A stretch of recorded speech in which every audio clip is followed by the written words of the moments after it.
What? Bang! Pro Wrestling Podcast. Just when they think they got the answers, I change the question. Rep through rep. Yeah. Woo!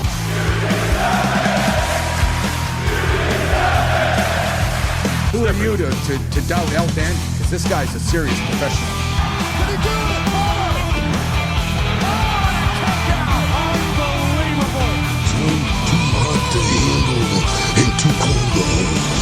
And I am the Macho King Randy Savage.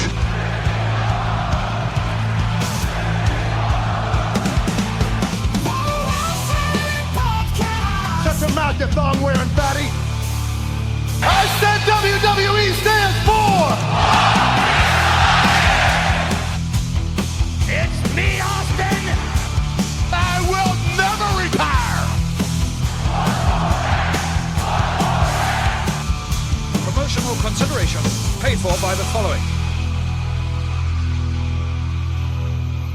Hey, yo, Pro Wrestling Podcast listeners, welcome to the show where we don't sing it, we bring it. Help us out, like, share, comment, and subscribe. It all helps the logarithm. Find us on any social media streaming platform. We are talking Facebook, YouTube, Odysee, Rumble, Daily Motion, Bluesky, you name it, we're there. Discord, Instagram, we're on everything. If you're finding us on a podcast network, by all means, please subscribe. All the stuff you can give us helps with the logarithm, helps us bring you more content. We want to make sure we can do that if we can. Hey, look, are you sick and tired of dropping $60 to $100 for the latest and greatest wrestling video game? You gotta stop. Put that cash back in your pocket and instead head on over to app.wrestlerunstoppable.com. Why? Because Wrestler Unstoppable is totally free. Create a wrestler, sign contracts, get into storylines, headline PLEs, even build your own corporation from the ground up. And I'm talking about championships, divisions, match types, ring appearance, all that stuff, all included, totally free. Wrestler Unstoppable. Again, the website is app.wrestlerunstoppable.com. While you're in there, look for Odin Maximus. That is my avatar. I will be happy to help you get started in the game if I can. If you want to become a member of the Pro Wrestling Podcast family, you want your name in the shout-outs like my good buddy John down in Texas, then you got to hit up our Patreon page at patreon.com/Pro Wrestling Podcast. And here's the deal. We got 4 tiers for you. One is the simplest tier. It's the free tier. You just subscribe and we will send you a notification every single time a new episode goes live. Goes straight to your email so you can click on it and join the show. If you want to make a monetary contribution of any amount, I don't care. Could be $1, $5, $100 a month. I don't care. If you make a contribution, I'm going to put your name in the shout outs. That's how we roll here. At the same time, some people like to be really, really involved. And if you want to be a part of the show, you can do that. $15 a month contributors get to co-host a show with me. If you're $7.50 a month and you want to try to co-host with myself, you put that donation in and you get entered into a drawing to also co-host an episode with me. I am Dr. Fro. I want to thank you for coming to the show tonight. Tonight, we are getting to all sorts of topics about SmackDown. But before we do that, if you have questions, comments, anything you want me to touch on in the future episode, the best way to let me know that is to call into the Pro Wrestling Sound Off line, 267-642-1160, and I will get to those questions, comments, or concerns in a future episode. Tonight, look, I'm going to be honest with you. After reviewing AEW Dynamite from Wednesday night, SmackDown is so much easier because it's a shorter show. And I love Dynamite. That was a fantastic show. SmackDown, interesting stuff, some frustrating stuff. We'll get into all of it. Starts the show with Cody coming out, calling out Randy Orton. Orton's going to come out. It looks like we're going to have another throwdown. But Nick Aldis gets involved here. I was actually hoping for like Randy Orton to hit an RKO on Aldis, but I don't think they're going to go there yet. They're going to save Aldis's matches for like special occasions, in my opinion, which is really a shame. I think he should be a full-time active competitor. He's younger than half the guys on the roster to begin with. So it'd be interesting to see him do that. But here he comes out because he's making it clear. September 6th is Sunday night's main event. Cody and Randy Orton are not allowed to make contact until that show. If they do, they will never get a shot at the WWE Championship again. That's the stipulation he put out there. Now, I've said in previous episodes, I hate that stipulation ever. As long as it doesn't get used, I don't mind. So if they do this for an excuse not to let these guys get physical and build towards that moment when they get to Sunday night's main event and everybody loses their mind because they're finally able to beat each other up again, then I get it. If they do something here and somebody ends up attacking the other one and they never get a title shot, that's going to irritate me. It's really kind of ludicrous. Cody already lost his shot at ever challenging for the AEW championship. Now we're going to do the same thing with the WWE championship? No, that's absolutely ridiculous. From there, we get the World Tag Team Championship opportunity, WWE Tag Team Championship, the MFTs with Haku defending against the former champions Damian Priest and R-Truth. Solid match back and forth. Of course, the MFTs hit their double move finisher at the end of the match to pick up the win. And I think everybody watching this, they just won the championship. They got new challengers coming shortly. I expected the retention. What I actually kind of got the hint of, I thought maybe Damian Priest was going to turn on R-Truth. Instead, after the win, or I should say after the loss, Damian Priest actually helps R-Truth up and gives him a hug. And I feel like this was done for a reason. This is to end the tag team. Let Priest go on to something else, something more meaningful. But in the meantime, I think this is the end of Priest and Truth as a tag team, even though the report came out yesterday that they want to revamp the tag team division. I don't think it makes sense to keep these two together if you're going to be doing that. Damian Priest is somebody who could be in the main event picture and needs to be. R-Truth went back to that comedic character and kind of ditched that whole seriousness of coming back after his departure last year. I don't know what you do with Truth from here. I really don't. Maybe they were on to something when they let him go last year. I'm glad to see him back, don't get me wrong. But, there's certain talents. And again, in October, they were talking about some people being cut, and I'm not suggesting that R-Truth is one of them. But think about the people who aren't being used pretty much at all right now. Truth, Miz, Kit Wilson, people like that. Are we going to see them go in October? I don't know. We'll have to wait and see. I hope not, but we'll have to wait and see. From there, we were supposed to get the debut of Blake Monroe in a match. It's clear, make it very clear. It's supposed to be a match. Instead, Julia's coming out. Blake Monroe attacks her before their match, has the beatdown, and makes it clear that, first off, the match never gets started, that she wants her debut to be for a championship. She doesn't want to have these meaningless matches. She wants to have a championship match for her first match. So this is an interesting way of having her get physical, and have kind of like having a program with Julia without actually having a program with Julia, waiting for her to have a championship opportunity. Now, I am thrilled that we got to see Julia because we haven't in quite a while. And word came out this week that they just re-upped their copyright on her name. So I suspect that she's sticking around and not one of the cuts coming in October. I would have liked to see her get more offense in. I would like to see this be a more balanced match between the two, but we haven't seen that yet. Have to wait and see. What is exciting for me is now that we saw Julia having this segment, maybe we get to a Jordan Grace segment. Maybe we get her back in the fold.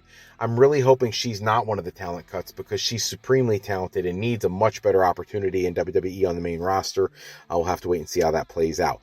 From there, we get the Trick Williams segment. He's in the ring with Lil Yachty. They want another U.S. Championship match. Baron Corbin makes it clear that is not happening. They've had their rematch. And it sets up what I consider to be a very bizarre opportunity. Yachty actually cracks him a couple times with his, custom kendo stick. And then the match is set up. It's going to be Little Yachty taking on Baron Corbin at Sunday night's main event. If Yachty lasts 5 minutes, then Trick Williams will get another shot at the United States Championship. If they do that, I think it's a great match to put on the Money in the Bank card, unless you want to do it sooner than that, make it a main event on SmackDown. I guess that's a possibility. I do know that Yachty was negotiating a longer contract, but then again, he was supposed to do a musical performance at Sunday night's main event, and that's been pulled, maybe because of the match. So we'll have to wait and see how it plays out. He's got to be training. He's been doing so much with WWE, he must be training. So it'll be interesting to see if he, how he performs. We've seen some pretty cool results when you talk about people like, Bad Bunny, Logan Paul, coming out and really being able to do this. Hopefully Yachty can as well. I can't wait to see the match. It should be entertaining one way or another. From there, we get Tiffany Stratton versus Lash Legend. I was kind of surprised that Lash picks up the win the way she does. Stratton a year ago now was one of the most unbeatable talents on the female roster, and now I feel like she's infinitely beatable. And I don't really like that, but I understand that you want to elevate people. I have no problem with elevating Lash. I just don't like the way they're doing it. Now, after Lash picks up the win, she's got Stratton in position, Jax to splash her, Chelsea comes out with a kendo stick and starts whacking people. I feel like the indestructible forces being involved in this situation with Chelsea and with Stratton is just a placeholder until Chelsea is healthy enough to come back and have a feud with Tiffany Stratton for the women's championship, which is an interesting angle to run, and I have no problem with it. Maybe that's why they had Stratton lose the United States Championship, but I would have rather she lost the U.S. Championship to Lash Legend, because I really think she's untapped. She's kind of getting pigeonholed with Nia Jax here, and I'd like to see her get a real opportunity to be a prime, single star in the women's division. Not sad for JC Jane. I think she deserves a championship opportunity as well, and a run with a title, but I really thought she would have been better for an opponent for Rhea Ripley for the women's championship when Ripley comes back. Maybe this is a stepping stone run for her to get there. I don't know. We'll have to wait and see. Then came what, in my opinion, is one of the most exciting things of the night. Nakamura has a vignette that shows, and the arrival of Hiromu Takahashi. We all speculated that's what it was going to be. His WWE name is Kyoki.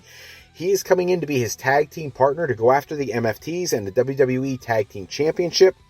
And the line that really hit me said, "Champions, legends, monsters, I don't care." Nakamura referenced a couple times chaos and all this. Lots of vocal references back to the New Japan Pro Wrestling style of Hiromu Takahashi, who, here's the thing, though. He's a supremely talented wrestler. He's on the backside of his career, but still supremely talented. I'm thrilled that he's there. They're going to have some banger matches. I usually don't say this, but I'm really hoping they script out his first match with the MFTs, to the nth degree, so that it is so flawless that he really, really, really gets over the WWE audience. That being said, my concern here is Danhausen was kind of like an anomaly. He comes from AEW with not a lot of television exposure, off TV for quite a while, and he just gets over. But his debut was pretty lackluster. With Hiromu Takahashi, I don't know how many... Look, you and I probably know who he is, and you and I have seen him in New Japan Pro Wrestling, but a lot of WWE's audience probably has not, because they are the more mainstream group. New Japan World pulls in far lower viewership than anything WWE related, so I don't expect that they watch a lot of New Japan World, so they may not even know who, Takahashi was. So to put him in there, he's getting a prime opportunity. We haven't seen Nakamura actually in a match since, May. So it'll be great to get him back out there with a tag team partner. It gives him something to do where he's not a single star, because he is getting later in his years. But a tag team run is something that could be very interesting. I actually hope they give him the championship at some point. Not right away. I want to build this for a little while and then have the match. Perhaps a Money in the Bank type situation. But this is exciting. I'm thrilled that he's finally here. It's been rumored for months and months and months. He finished up with New Japan way back in February, I want to say. So we've been just waiting for his arrival. Maybe he's been getting ready this whole time, and this is going to be an amazing debut. I can't wait. I'm a huge fan of his anyways, going all the way back to IWGP Junior Heavyweight Championship time frame. So really hoping that this works out well. Kyoki should be a great addition to WWE's roster. Kind of surprised he's going to the main roster, not to NXT, especially after... Evil went there, but maybe we'll be seeing Evil move up to the main roster at some point and join these two and create a Yakuza faction of sorts. I would not complain, by the way, if they did that. Kind of could see those three throw in a Finn Balor, maybe one other guy, and creating their own faction, kind of like a throwback to a New Japan Pro Wrestling faction. That'd be kind of cool. From there, we get to the main event of the evening. CM Punk defending the WWE Championship against Kevin Owens in Canada. The betting favorite going in was Kevin Owens to win the match. However, there was some speculation that could just be a schmoz ending where he picks up the win for the betting odds, but doesn't win the championship. It was also reported that this was going to be a one-off. We are not looking at a 3-match series or 2-match series or anything like that. This is once and done, designed to set Kevin Owens up with future programming. CM Punk's going to move on to something else as well. And what I found so interesting, predictable, frustrating, and exciting. That's a lot of different directions. The end of the match, Sami Zayn comes out, is helping Kevin Owens, offers to give him the WWE Championship belt, and KO decides, no, I'm not going to do it that way. Playing the uber babyface role, and instead Sami Zayn, most of the times when these two have had issues in the past, it's been KO turning on Sami. Not this time. This time, Sami Zayn goes full heel and attacks KO with the WWE Championship belt, laying him out. CM Punk recovers, hits the GTS, and covers Kevin Owens for the championship win. Afterwards, Sami Zayn hits the ring, lays out CM Punk, and poses with the championship, claiming that he is going to retake that championship from Punk. Now, I have no problem with a Zayn-Punk feud. But with that ending, you obviously have to do an Owens-Zayn feud, but you haven't wrapped up Punk and Zayn, but Punk and Owens was supposed to be a one-off. I see this being a three-way. Preferably also at, either Sunday night's main event or at Money in the Bank. Or do they do something really screwy? Do they put this at Worlds Collide and have Punk headline Worlds Collide with this kind of match? I don't know. Little weird for me. Not sure how to feel about it. But all in all, I thought SmackDown was pretty solid tonight. A couple things I wish were a little different. I'd like to see Blake Monroe actually get some in-ring time, some real in-ring time. I'm still a little bummed that we didn't see the unification match for the WWE and AAA Tag Team Championship. I would have liked to have seen that this week instead of the rematch for Priest and Truth. I don't love the never challenge for the championship again stipulation, because I feel like it's a nonsensical stipulation that you're never going to hold anybody to, especially with Orton's whole reason for wrestling right now, trying to chase that, unseen 17 record. So I don't know. There's some things I didn't like. There's some things I was thoroughly entertained by. The Lil Yachty segment I thought was very solid. I love that Lash Legend got a championship, or not a championship win, but like a major win over a major championship level contender. I'm glad we saw some physicality out of Chelsea. I love the Kyoki debut. I think that's fantastic. So there's a lot of good things to be said about this show. I'm glad that Julia got some action, even though it wasn't much and wasn't an official match. At least she's been seen on TV again. So I don't know. A lot of good things to think about. A lot of things a little more scratching your head about. But all in all, solid show. On a scale of 1 to 5 stars, I would say maybe 3 3/4 stars. That's where I'm at with this.